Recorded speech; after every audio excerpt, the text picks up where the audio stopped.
escuchado usted hablar de la viuda negra de la Gustavo A. Madero? Así se le nombró a Berenice N. tras ser culpada de un triple homicidio. Y el fin de la historia, es de novela. Aquí la tiene. Vea usted esta historia.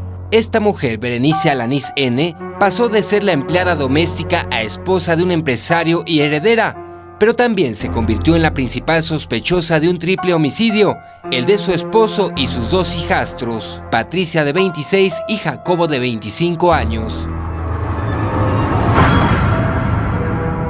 Los reportes indican que el empresario contrató a Berenice Alanís para que fuera su empleada doméstica. Al poco tiempo inició una relación con ella y se casaron.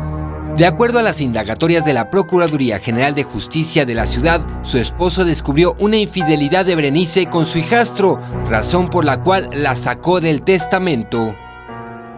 El presunto asesinato se registró en este gimnasio, Gym Muscle Factory, que ve en pantalla, ubicado en Avenida Cienfuegos, esquina con Lindavista, en la colonia residencial Zacatenco, el pasado viernes 5 de abril, al cual ingresaron unos hombres armados, mientras ella entretenía al instructor.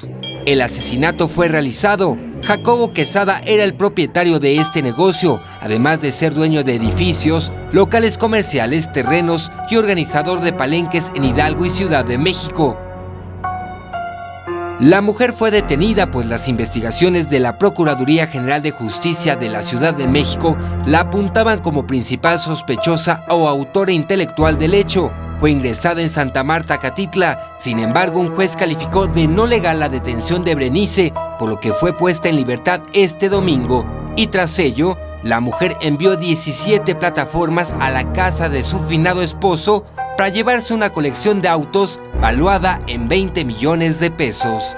Alejandro González, 21 Noticias.